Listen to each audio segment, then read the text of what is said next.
that AI has completely changed the game, and now NVIDIA is in the lead. I'm in Austin to see how Sue competes on and off the track, and if she can pull off the unthinkable once again.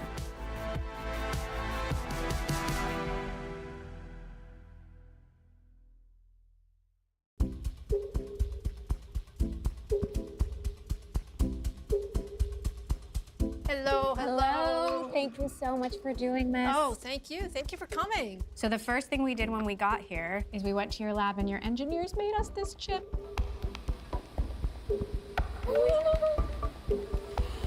Wow.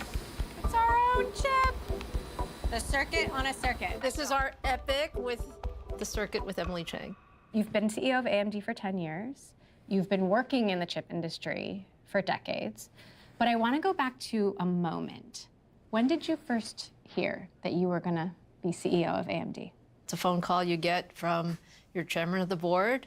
And he said, Lisa, can you talk? I'm like, sure. And he goes, it's time. And I'm like, time for what? He said, the board has made a decision and they would like you to be the next CEO. I said, okay. Well, how did that feel? Because it was a tough time. AMD was trading at $2 a share. One guy said it was deader than dead. What made you think you could prove them wrong? The opportunity to be CEO of AMD, it was truly like a dream come true. It's like, wow, okay. Like you think that maybe you can do this? And here you're gonna have the opportunity to lead a major semiconductor company on, yes, you're right, it wasn't the best time, but I was pretty confident that we had the right pieces. They just needed to be put together in the right way. AMD was founded in 1969 by executives from Fairchild Semiconductor, the famed company that pioneered integrated circuits. Founder Jerry Sanders was famous for saying, "Real men have fabs. Those are the plants that manufacture chips." AMD started off as a memory chip maker like Intel and followed its larger rival into new markets, but always struggled to achieve the scale and performance Intel enjoyed. With a cash crisis on its hands, AMD had to spin off those fabs and outsource its manufacturing. A sign of the uphill battle Sue was facing, few believed AMD would make it until she started making her moves. Now AMD stock is trading in a totally different stratosphere. Was there a moment along the way where you really saw AMD turn a corner? Probably the most important moment for us was the launch of our new architecture, the launch of Zen. You'll hear us talk about Zen a lot. Zen was our clean sheet design to really design the next generation architecture in CPUs for the next decade. AMD's main competition in designing the best chips comes from two players, NVIDIA in graphics processing units, or GPUs, and Intel in central processing units, or CPUs. A CPU is the Swiss Army knife of semiconductors. They run operating systems and programs, retrieve files, and are generally the heart of a computer. A GPU, or graphics chip, is much more specialized. They were designed to do multiple small calculations simultaneously. That parallel processing makes them ideal for AI.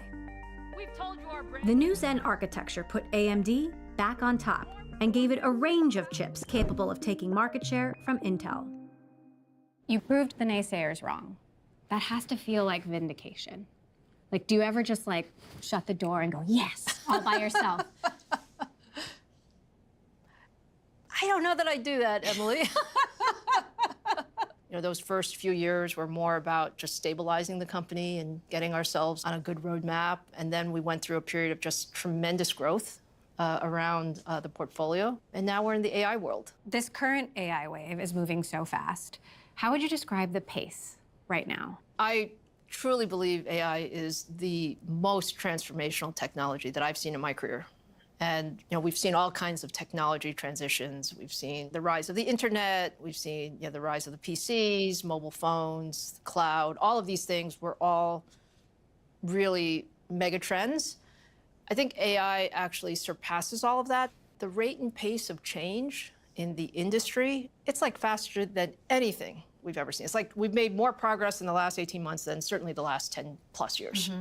Now, to win and keep winning, you have to keep at the pace and keep bringing the heat over decades. How do you keep up your own pace, personally? I really enjoy just the learning part of technology and the learning part of being in our industry. Like, I spend a lot of time with our engineers as they're developing products. And in every one of those conversations, I learn something. And I learn something that I can then say, hey, you know, maybe we should do this just a little bit differently.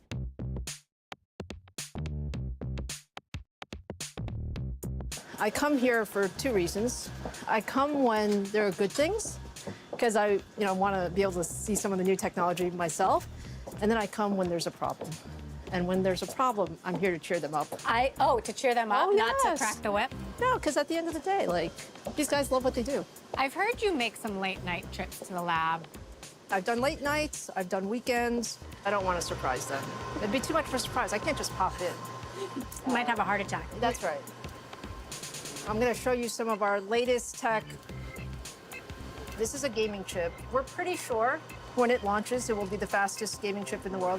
What makes you think this is the fastest gaming chip in the world? It has a special technology, which we call X3D, which puts memory really stacked on top of the processor. So it's phenomenal for gaming. The fastest gaming chip in the world. Does it look like it?